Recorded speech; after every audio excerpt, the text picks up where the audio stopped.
Jay Powell yesterday said he's in no hurry to cut rates. The economy remains, in his words, on solid footing. The latest data we just got shows that he's not only wrong, hiring has just crashed again. Chicago Fed President, contradicting Powell, said the FOMC needs to hurry up and cut rates because the danger to the labor market is very real. And the bond market says it's already too late. American workers, more than any of them, know what's really happening. They have almost completely stopped leaving their jobs. They understand only too well how employment is just gone. The labor market is in a deep freeze, with the latest JOLTS estimates showing hiring has crashed for the second time in 3 months. And the third one, the month in between, was just revised down into the same territory. Even the latest ISM results point to the same thing, corroborating JOLTS, payrolls, even the most recent income data. Manufacturers are finally reaching the end of the rope. The survey results say employment has fallen off sharply during the summer. And rate cuts, they're not going to fix the labor market. They're only a response to the biggest problems in it. And right now, there are no jobs out there, and that is the recession trigger. And policymakers at the Fed know it. Chair Powell just can't say it. He has to pretend that everything is fine. But it's not what he says today, it's what the FOMC will do tomorrow. What he says and what he knows are often two very different things. As the data continues to show, summertime was indeed the time for recession. But in public, Powell has to maintain that strong, confident face. He's got to say, well, the economy isn't strong and resilient like we said before, but it remains on solid footing. Therefore, we are in no rush to cut rates, never mind the fact that we just did a 50 a couple weeks ago. What he said yesterday was, looking forward, if the economy evolves broadly as expected, policy will move over time toward a more neutral stance. This is not a committee that feels like it's in a hurry to cut rates quickly. Ultimately, we will be guided by the incoming data. And if the economy slows more than we expect, then we can cut faster. If it slows less than we expect, we can cut slower. But that's what they're always going to say. We can do this, we can do that, depending on the data. What does the data actually show? The data shows exactly why they cut by 50 basis points in September. The economy is not strong and resilient, nor is it on solid footing. Many of the policymakers at the Fed, apart from the hawks, the inflation hawks, will always be there no matter what. Most of the policymakers at the Fed obviously are concerned about the same things. Their reading of the data is, while they hope it gets better, while they hope, for example, unemployment simply stops rising right where it is, reality shows it continues to get worse. It continues to weaken, in many ways, dramatically. It isn't the level of layoffs and firing, at least not yet. It's the lack of hiring that continues to plague the entire labor market and really the global economy as a result. Chicago Fed President Austin Goolsbee, as I said in the introduction, he contradicted Powell last week when he mentioned he thought the Fed needs to really speed up the rate cuts. While he doesn't think that we're in a recession or that layoffs are imminent, what he said was that they can come up really quickly and you don't know the point at which it turns from just lack of hiring into full-blown everything. As Bloomberg reported, Goolsbee cautioned that when labor markets deteriorate, they do so more quickly than central bankers can deliver relief through rate cuts. And as we know, rate cuts don't deliver any relief. It's just not realistic to wait until problems show up, he said. If we want a soft landing, we can't be behind the curve. The Chicago Fed chief has voiced concerns over the labor market's trajectory over the past few months, noting that it's uncertain whether it's heading to a more normal level after running hot in the post-pandemic recovery, which it really didn't, or weakening beyond that, because the evidence continues to show that there's more weakening than people appreciate, or people were willing to consider before the Fed cut by 50 basis points. And that's why Jay Powell has to play this act that everything is just fine, that he's confident, because he knows if people perceive the 50 basis point rate cut as the Fed panicking over what Goolsbee just said, that can make things even worse. But the data continues to show that no matter what happens, the economy and especially the labor market is only moving in one direction. Right now, it's not layoffs, but it is hiring. And hiring is falling off in an even more extreme way.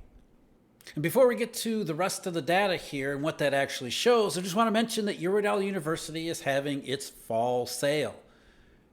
We got big discounts on memberships. If you really want to know how this thing works, this Eurodollar system, the monetary system, the economy, that's exactly what our memberships provide. The content there is far and away more detailed and complex than what I could ever go into here on YouTube. For example, in our classroom videos, we've got background, we've got fundamentals, the mechanics, and the theory. We've got it all covered. I just published the first of our basics videos on interest rate swaps, and even that one is incredibly thorough. We've also got big savings on subscriptions for the daily briefing, as well as the real intricate investigations that we do in our deep dive analysis. There's information on what each of those offer and the details about the fall sale that can all be found at our website, eurodollar.university. So we've got Jay Powell that says the economy's just fine. We're just doing a 50 basis point rate cut because why not? We've got Austin Goolsbee who says, well, I hope the economy's fine, but I don't like what I'm seeing. And then you've got the most recent results, which, according to the mainstream media, were really good. JOLTS just came out this morning for the month of August, and job openings were up. But as I keep pointing out, job opening is the most worthless statistic that any government agency puts out there. But even so, even recognizing how faulty and flawed it is, the job openings number was not good. The fact that it was up compared to July actually means next to nothing. The series doesn't go in a straight line, and it has moved higher along the way, yet the trend remains lower anyway. Getting excited about 1 month of job openings is foolish. But that's what happened over at CNN. They said the number of available jobs in the U.S. grew in August, signaling an undercurrent of strength in the labor market at a time when its vitals are being carefully monitored by the Federal Reserve. Who cares what the Federal Reserve is monitoring? And who cares about job openings? Saying that there's somehow an undercurrent of strength because of 1 month of job openings is the height of hyping up the economy in a way that Jay Powell would absolutely love for that to happen. But that's not what's actually going. That's not what the data says. As I said, job openings up for a single month means absolutely nothing. The trend continues to be solidly lower. Nothing is turning around here because the rest of the JOLT statistics suggest exactly what I just said. They continue to weaken even though they're already incredibly weak to begin with. There has been an appreciable downturn in the downturn over the summertime. But yes, job openings rebounded. They rose above, just barely above the 8 million level from 7.71 million back in July. So job openings rose for a single month, but that does not suggest an undercurrent of strength. And the reason it doesn't is because hiring continues to plunge. According to the latest estimates for the month of August, the level of hiring was just 5.32 million. That's down from 5.42 million, which was revised lower last month. And it's very nearly the shocking low level that was set back in June. So we've got the last 3 months of JOLTS hiring, that's June, July, and August, the summer months, suggesting something has really gone wrong in an economy that was already going in the wrong direction. When you adjust the hiring rate by the level of population, which you should always do, the population adjusted hiring rate was just 1.98%. Only May of 2020 and June of 2024 are lower than that one over the last really decade. You have to go back to before the middle of 2014 to see this low level of hiring. And anything being compared to the first half of the 2010s, especially where it comes to the labor market, that's not a good comparison. That's not a good result.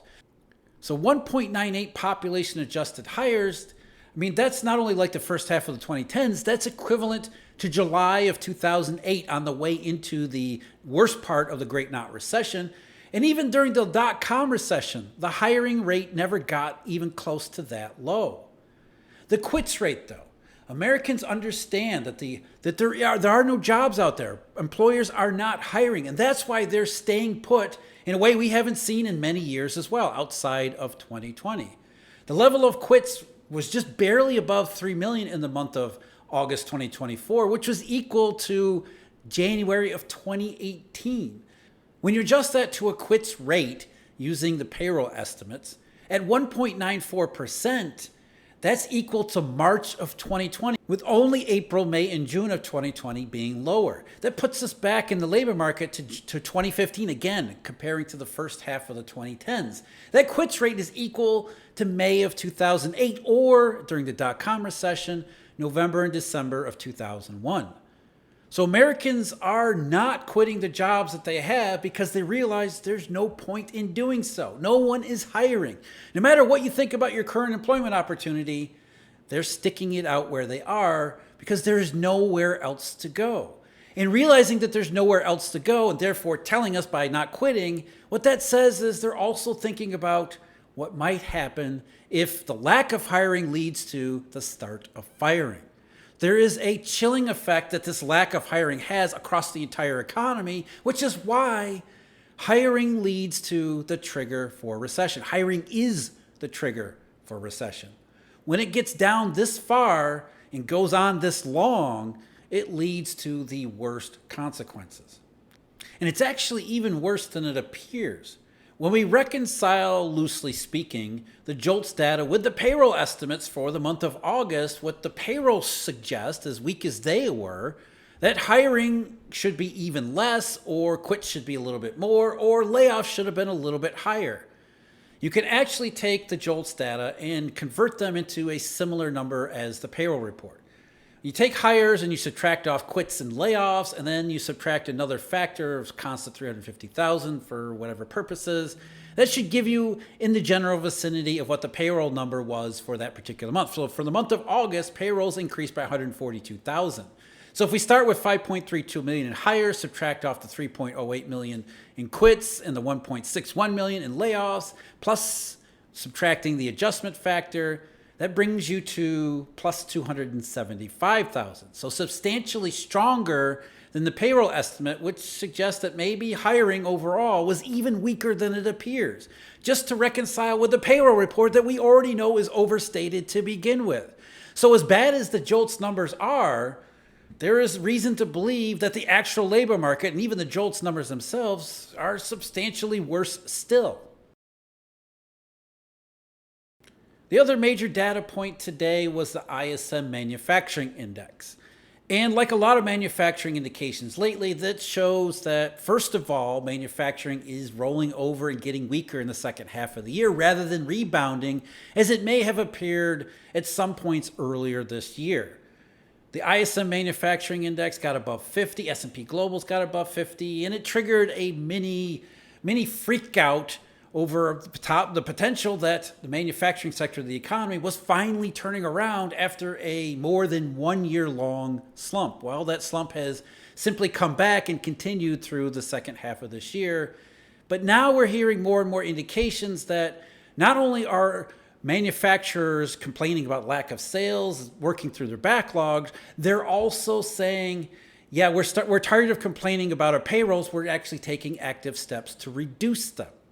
While the headline PMI was 47.2 for the second month in a row, the employment index fell all the way to 43.9. It wasn't exactly robust back in August, but September's 43.9 makes 2 out of the last 3 months under 44. And the 46, like I said, not exactly great either. So you got 3 months in a row that suggest clear deterioration. And they're basically the same 3 months, summertime, as we're seeing in all the rest of the data. There's a reason why the Federal Reserve freaked out and cut rates by 50 basis points in September, because all of this information between its July meeting and that September meeting, including what we're seeing here, suggested that there was very real weakening in the economy. At least where it comes to manufacturing, what the ISM said, U.S. manufacturing activity contracted again in September and at the same rate compared to last month. Demand continues to be weak, output declined, and input stayed accommodative. Demand slowing was reflected by number 1, new orders index remaining in contraction territory. Number 2, new export orders index contracting at a faster rate. Number 3, the backlog of orders index staying in strong contraction territory. And number 4, customers' inventories index indicating customers' inventories were, quote, about right. As they keep saying, without new sales coming in, firms are going to continue running through their backlogs to the point where they get to near the end of them. And when they get to near the end of them, this is what happens. Back to the ISM. Panelists cited continuing efforts by their companies to right-size workforces to levels consistent with projected demand. And projected demand continues to be largely too optimistic. But at least companies are coming to grips with the fact that there will be no second half rebound, and therefore their projections for demand stop being way up here and are starting to slowly come down to where their actual sales are, and more importantly, where the backlogs are. So we get confirmation from the ISM on unemployment the same day that Jolt says there's no one hiring. That's certainly what the manufacturers told the ISM. They're not hiring. They're trying to right-size their payrolls and their workforce. But it's only a matter of time, and it's only a little bit more pressure that needs to be put on all of these employers all over the economy, not just in manufacturing, before the lack of hiring, the recession trigger, turns into some actual firing, the conditions that we all associate with recession. So as I keep pointing out, we're not just in the recession danger zone. We're seeing these recession processes not just develop, but also accelerate. That's what the JOLTS numbers actually show, and that's what the ISM says on the employment side. It also corroborates what we're seeing from consumer confidence. I talked about the Conference Board. The Conference Board Consumer Confidence Index is heavily correlated, highly correlated with unemployment and employment conditions. As consumers become more and more pessimistic, they're saying that we expect the employment conditions that we see today to actually get worse tomorrow. And now all the data continues to come in and back up what Americans are seeing and what they're actually saying, and soon what they'll also be doing, as well as the Federal Reserve. But Jay Powell has to play it cool. He can't come out and say, we cut by 50 basis points in September, we're going to cut by 50 again, because the economy's in really bad shape and it's getting worse. He's never going to come out and say that. Even Austin Goolsbee, who kind of said that, played it down as, well, we're just worried that that's a heightened degree of risk over that kind of potential scenario. So the Fed has to downplay the fact that it actually is increasingly worried about where things are going, because the evidence continues to show that where things are going is not in the right direction. JOLTS. So what? Job openings increased back over 8 million. That's 1 month, which, that happens. The trend continues to be lower, and job openings is the least reliable statistic that the government prepares anywhere. More important, though, hires. Hires continue to crash. Over the last 3 months, we've seen ridiculously low levels, especially when you adjust the hiring number by the population. The hiring rate is down firmly in recession territory. And Americans know that there's no hiring because they stopped quitting their jobs. They are stuck where they are, understanding there's no place else to go. All of these things are describing what a recession is in its earliest stages. So the Fed's rate cuts will be confirmation that Americans were right all along, and that it doesn't matter what policymakers say today, it's what they're going to do tomorrow. And the markets all say that what they're going to do tomorrow is a lot more rate cuts because the data is spot on where things stand and is also suggesting where things are going. No place good, including the Fed. People tend to associate consumer confidence with potential consumer spending when consumer confidence really tells us what Americans perceive about the labor market. I went through that in the video link below. As always, thank you very much for joining me. Check out Eurodollar University's fall sale. Huge thank you to Eurodollar University members and subscribers. And until next time, take care.